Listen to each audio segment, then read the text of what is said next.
Bismillahirrahmanirrahim. Alhamdulillahirabbil alamin wassalatu wassalamu ala asyrafil anbiya'i wal mursalin sayyidina Muhammadin wa ala alihi wa sahbihi ajma'in, amma ba'd. Alhamdulillah, sore hari ini kita bisa melanjutkan pertemuan ke-6 kajian syarah Al-Waraqat karya Imam Jalaluddin Al-Mahalli yang mensyarahi kitab Al-Waraqat karya Imam Al-Haramain. Qala al-muallif wa syarih rahimahumallahu ta'ala wa nafa'ana bihima wa bi'ulumihima fid dharain amin. Qala wal mahdhuru min haitsu wasfuhu bil hadri ay al hurmati ma yuthabu ala tarkihi imtithalan wa yu'aqabu ala fi'lihi. Pada pertemuan sore hari ini kita melanjutkan pembahasan definisi secara rasem dari hukum taklifi yang 5. Sebelumnya kita telah menerangkan definisi secara rasem apa itu yang disebut sebagai al-wajib, kemudian apa itu yang disebut sebagai al-mandub, sunnah, kemudian apa itu yang disebut sebagai al-mubah, yaitu hal yang boleh. Kemudian kita melangkah pada pembahasan al-mahdhur. Beliau mengatakan wal mahdhuru, al-mahdhur yang haram, min haitsu wasfuhu bil hadri, dari sisi dia disifati keharaman. Seperti yang saya katakan bahwasanya syarah beliau Imam Al-Mahalli di sini menjelaskan untuk mengatakan bahwasanya sesuatu yang haram definisinya adalah apa yang nantinya akan dijelaskan oleh beliau. Sedangkan definisi ini dari sisi sesuatu yang disebut sebagai al-mahdhur itu adalah sebuah hukum yang ketempelan sifat haram. Al-mahdhur atau al-haram itu adalah sebuah status hukum taklifi, yang mana hukum taklifi ini karena ketempelan status haram. Ini didatangkan oleh Imam Al-Mahalli untuk menegaskan bahwasanya ada kemungkinan ada satu perbuatan yang dia bisa dinilai haram, sekaligus bisa dinilai sunnah, sekaligus bisa dinilai mubah, sekaligus bisa dinilai haram sekaligus. Makanya beliau memberikan batasan bahwasanya yang disebut sebagai haram dari sisi dia disifati haram. Mengapa demikian? Misalnya begini, ada seorang melakukan sholat wajib. Sholat wajib berarti menjalankan kewajiban, berarti dia statusnya adalah wajib. Namun dia sholatnya menggunakan pakaian yang curian atau menggunakan lokasi yang curian juga, maka dia haram. Maka satu perbuatan, yaitu melakukan sholat wajib, kita sifati juga perbuatan itu sebagai keharaman. Mengapa? Karena ada kalanya satu perbuatan itu bisa disifati dua sifat hukum sekaligus, yaitu haram sekaligus wajib, tapi dari dua sisi yang berbeda, mustahil dari sisi yang sama. Karena itu beliau mengatakan min haitsu wasfuhu bil hadri, dari sisi dia ketempelan sifat haram. Jadi karena demikian maka memungkinkan hukum taklifi yang 5 ini bisa terjadi at-tadakhul, saling masuk ke dalam satu pembahasan. Nah, ini fungsinya mengapa beliau mengatakan min haitsu wasfuhu bil hadri. Apa definisi al-haram? Itu beliau mendefinisikannya ma yuthabu ala tarkihi, yaitu perbuatan yang diberi pahala karena meninggalkannya. Imtithalan. Nah, ini menarik. Beliau mencarainya imtithalan. Perbuatan yang diberikan pahala karena meninggalkannya, imtithalan dengan cara niat untuk melakukan taat kepada Allah Subhanahu wa taala. Imtithalul awamir, karena menjalankan perintah Allah Subhanahu wa taala untuk meninggalkan yang haram. Mengapa di dalam definisi al-wajib tidak ada imtithalan, sedangkan di dalam definisi al-haram itu ada tambahan qaid, tambahan catatan, yaitu imtithalan? Karena ada fungsinya. Beda dengan wajib, Karena wajib itu berbeda dari perbuatan-perbuatan pada umumnya manusia. Karena umumnya perbuatan manusia itu sifatnya itu adalah mubah. Maka ketika seorang melakukan sholat, itu niat tidak niat, dia itu bentuknya sudah menjalankan kewajiban. Beda halnya dengan meninggalkan. Meninggalkan keharaman, ini meninggalkan kan banyak. Saya makan nasi. Tapi kan ketika kita menyebut saya makan nasi, itu sama dengan saya meninggalkan minum miras, ya kan? Lah karena meninggalkan, kata-kata sesuatu yang diberi pahala karena meninggalkan, itu sangat luas cakupannya. Karena meninggalkan itu sangat-sangat luas ya. Maka itu perlu untuk diberi batasan. Yang diberikan pahala karena meninggalkannya, yang disebut itu sebagai keharaman, itu karena diberikan pahala karena atas dasar dia menjalankan perintah Allah. Bukan sekedar berarti kalau saya makan, saya berarti mendapatkan pahala meninggalkan makan yang haram, minum, menenggak miras, atau saya makan narkotika, konsumsi narkotika dan sebagainya, ya kan? Jadi tanpa ada imtisalan, yaitu niat untuk menjalankan kewajiban agama, dia tidak akan mendapatkan pahala. Nah ini menariknya, meninggalkan. Jadi karena itu para fuqaha mengambil kesimpulan, meninggalkan keharaman itu tidak akan mendapatkan pahala tanpa ada niat meninggalkannya. Iya. Iya, itu penting. Karena misalnya kita nganggur tidur kan bisa dikatakan kalau nggak tidur maksiat, meninggalkan maksiat. Ya kan, meninggalkan maksiat kan, ya tapi harus diniatin. Meninggalkan maksiat itu wajib kan, ya kan? Kalau diberikan pahala karena ditinggalkan, berarti ketika meninggalkan itu berarti kita mendapatkan pahala. Tapi kalau kita tidur berarti meninggalkan maksiat tanpa ada niat, kita nggak dapat pahala. Iya, saya katakan itu. Makanya ada di sini ada fungsinya. Kata-kata imtithal ada fungsinya karena terlalu luas. Kata-kata tarku al-mahdzur itu terlalu luas, meninggalkan sesuatu yang haram itu terlalu luas, yang diberi status dia mendapatkan pahala itu terlalu luas, maka diberi catatan jika meninggalkannya itu untuk menjalankan agama. Kalau nggak niat ya nggak niat, ente kan nggak niat, ngapain saya kasih pahala? Kata Allah demikian. Ya. Kemudian wa yu'aqabu ala fi'lihi, dan diberikan dosa karena melakukannya. Di sini tidak ada kata-kata imtisalan. Diberikan dosa karena melakukan. Karena cukup orang melakukan perbuatan dosa itu mendapatkan dosa. Melakukan perbuatannya haram mendapatkan haram. Niat atau enggak niat. Ya. Kemudian beliau mengatakan wa yakfi fi sidqil iqabi wujuduhu li wahidin minal usati ma'al afwi an ghairi. Ini keterangan yang sudah saya jelaskan pada pertemuan kaitannya dengan pembahasan al-wajib. Dan cukup dalam status kebenaran adanya siksa, yaitu adanya siksa ini pada salah seorang orang yang bermaksiat, padahal yang lainnya dimaafkan. Artinya kita tetap menisbatkan pada Allah, Allah itu benar akan mengazab orang yang melakukan keharaman, walaupun tidak semua diazab, karena ada syafaat, karena ada masyiatullah, karena ada ampunan Allah. Tapi minimal ada satu orang yang dijadikan tumbal, yaitu untuk kebenaran status ayat Al-Quran.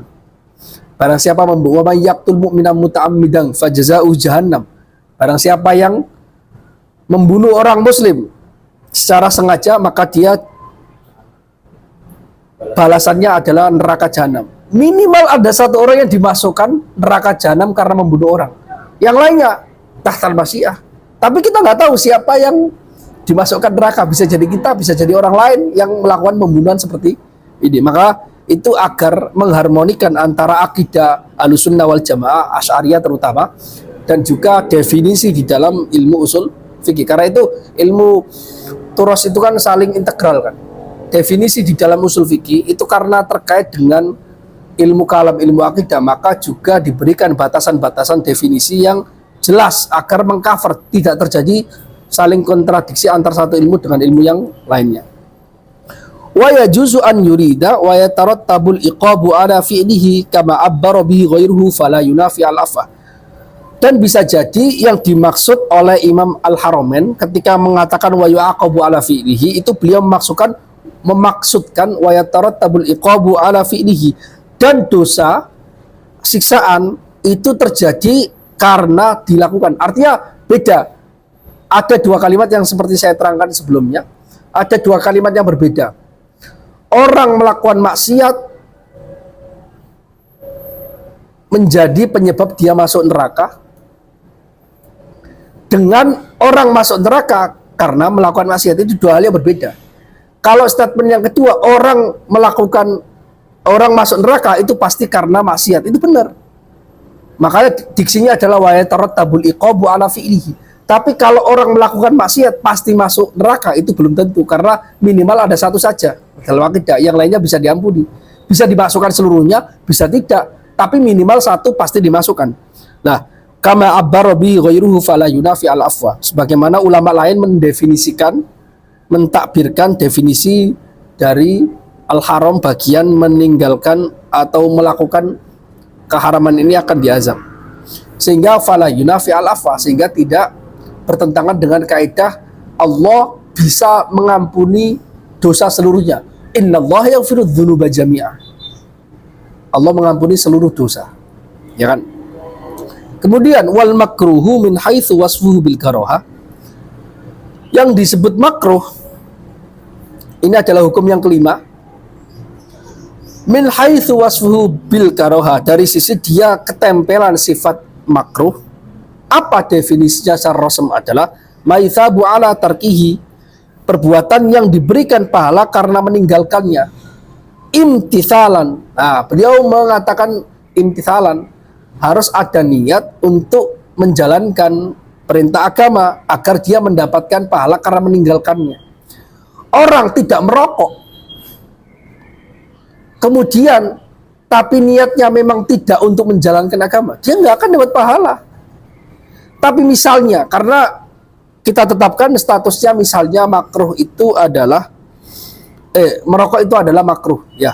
Tapi kalau orang merokok, orang tidak merokok, tapi niatnya memang agar meninggalkan kemakruhan, dia dapat pahala. Jadi orang yang tidak pernah kepikiran merokok, tiba-tiba nggak ngerokok, kemungkinan nggak dapat pahala karena nggak ada niat.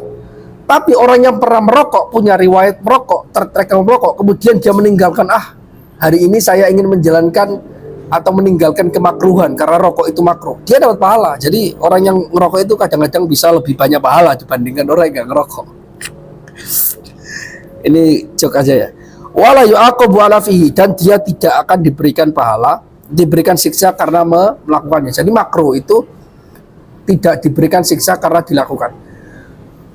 Ini hukum taklifi yang umum, yaitu 5 ya. Wajib, kemudian sunnah, kemudian mubah, kemudian haram, kemudian makruh.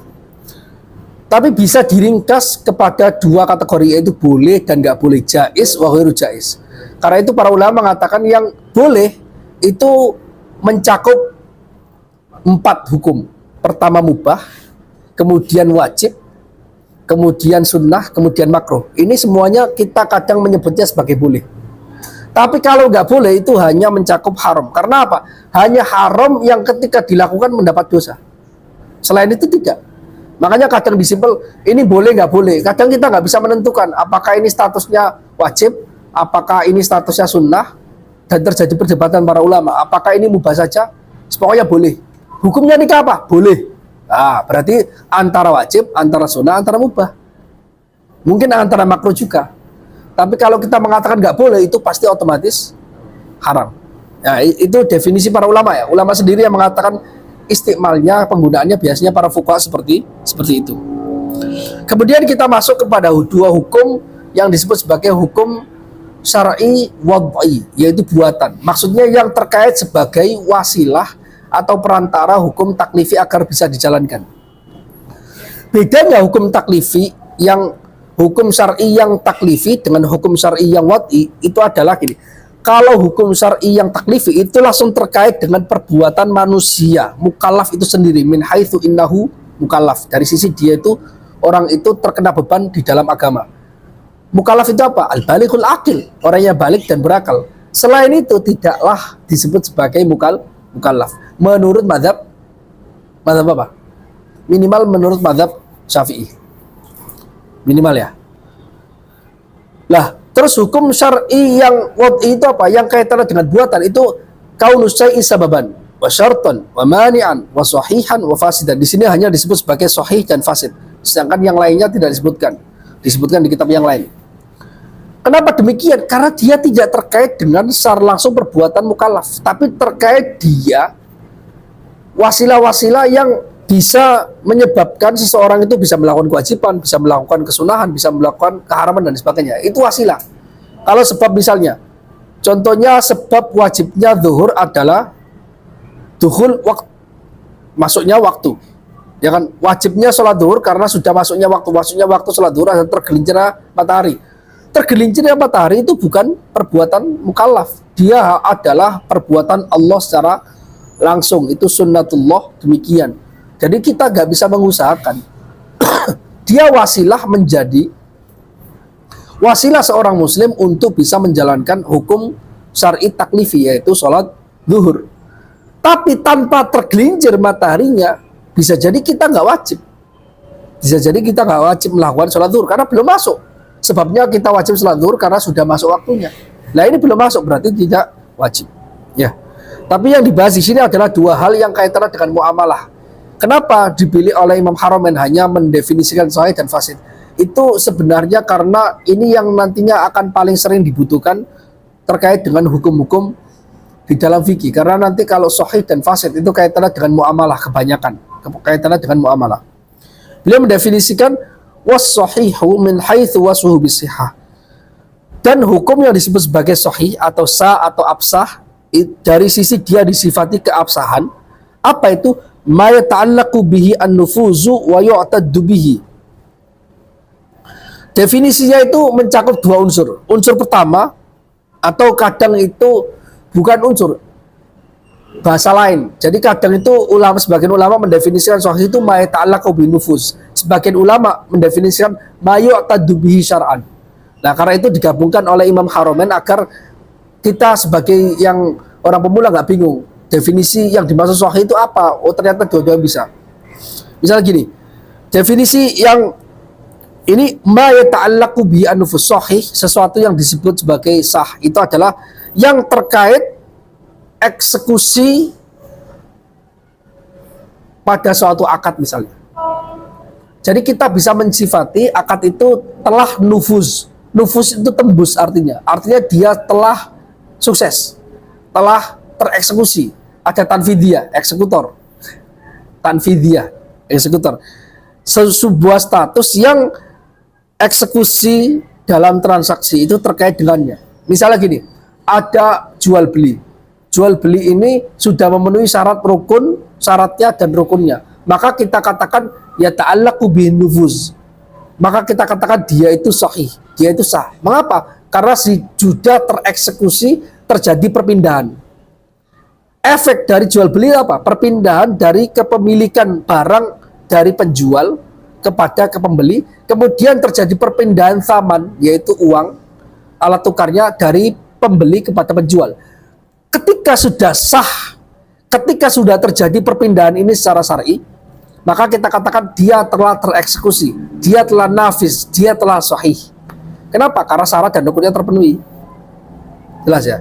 Maka kita sebut dia sebagai hadza bai'un sahih. Ai bai'un yata'allaqu bihi an-nufuz. Telah terjadi kepemilikan antara barang dengan tsaman, antara musman dan tsaman. Ulama lain mengatakan yang disebut sebagai sahih itu ma yu'taddu bi syar'an, sesuatu yang sudah dianggap secara syar'i. Oh, jual beli ini sahih. Mengapa? Karena sudah dianggap secara syar'i. Karena apa? Karena ada jual beli yang bentuknya jual beli tapi tidak dianggap secara syar'i. Misalnya apa? Jual beli barang najis.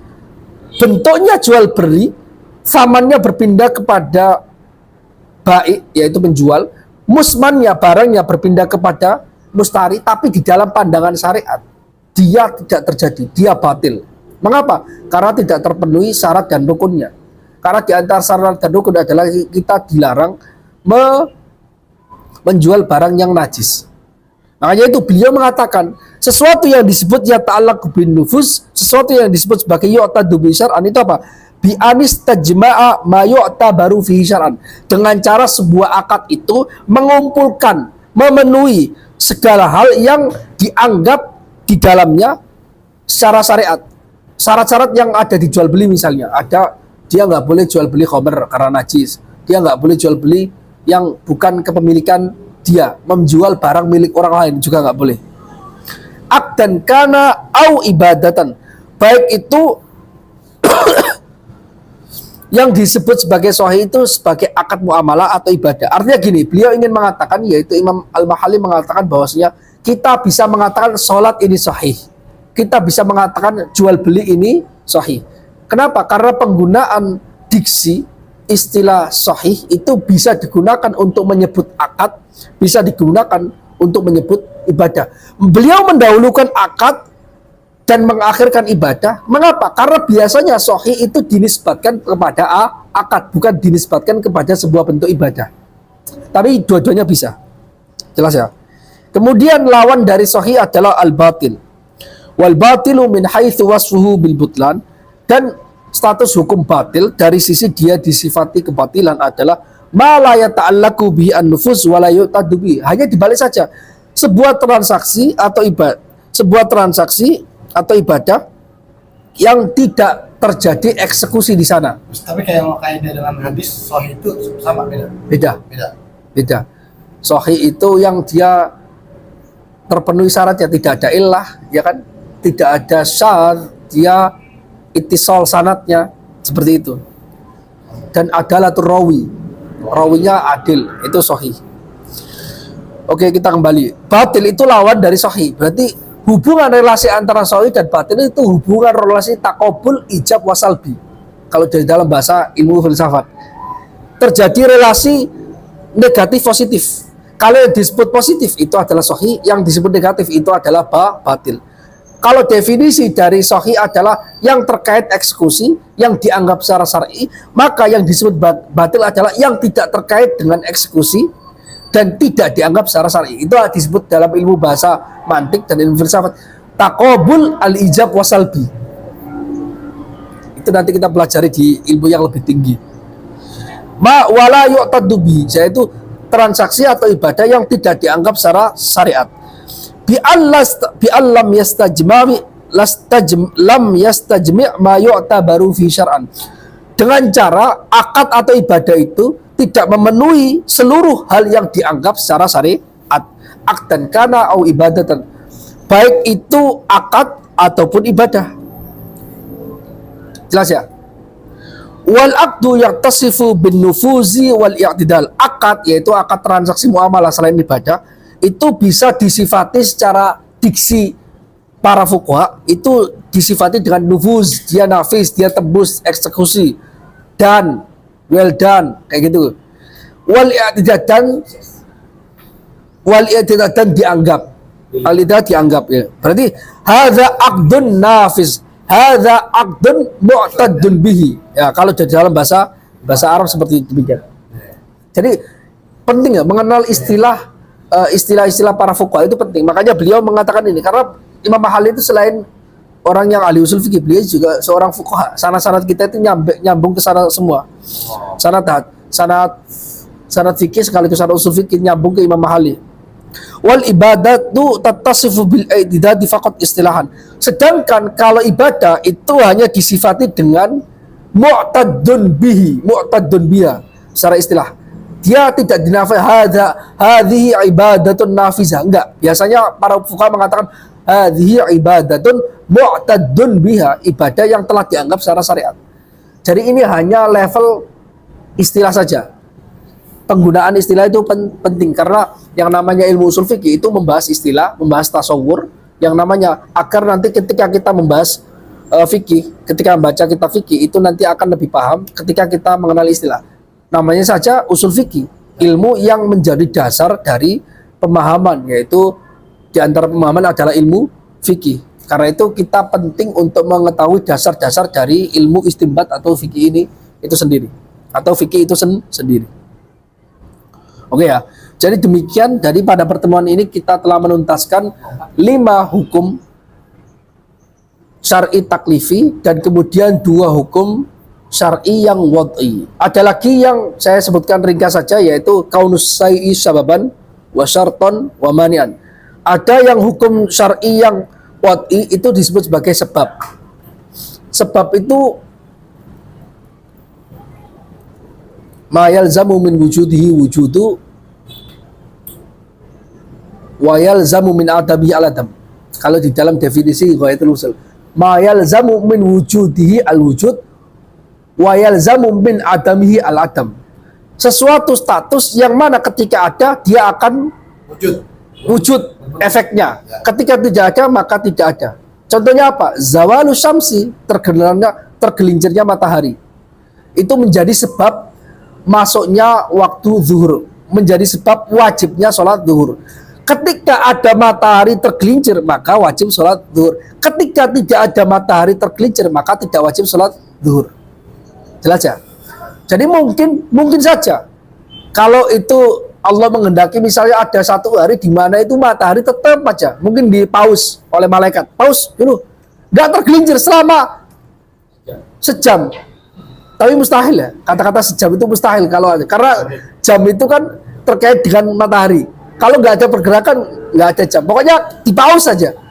Maka nggak ada sholat zuhur itu wajib, nggak ada.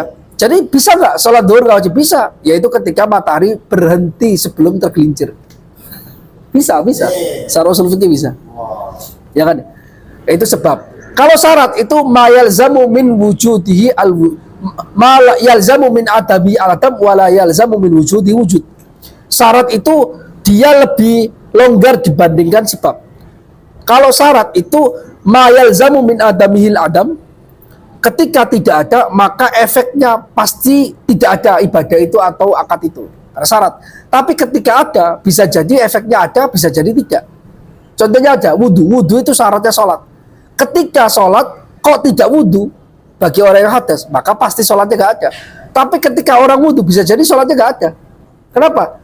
Dia nggak sholat, dia wudhu untuk baca Quran doang. Oh enggak. Jadi ikatan. Jadi as-sabab yata'allaqu min janibain. As-sabab yata'allaqu bil wujud min janibain. Wa syartu yata'allaqu bil wujud min janibin wahid. Sebab itu terikat dengan eksistensi dari dua sisi, yaitu wujud wal adam. Tapi kalau syarat itu hanya terikat dari sisi adam saja, negatif saja. Ketika tidak ada, kita pastikan itu pasti nggak ada. Tapi ketika ada, belum tentu itu ada. Syaratnya orang zakat itu adalah mencapai nisab. Nisab itu adalah syarat. Ketika tidak ada nisab, maka tidak ada wajib zakat. Tapi ketika ada nisab, belum tentu dia bayar zakat. Karena ada orang mencapai nisab, dia melanggar, tidak melakukan pembayaran zakat. Sebab syarat kaunusai sababan wa syarton wa mani'an. Ada lagi yang disebut sebagai mani'. Mani' itu pencegah.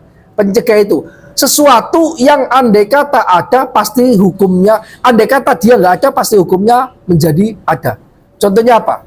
Contohnya gini, orang mukallaf itu wajib sholat karena mukallaf itu balik dan akil.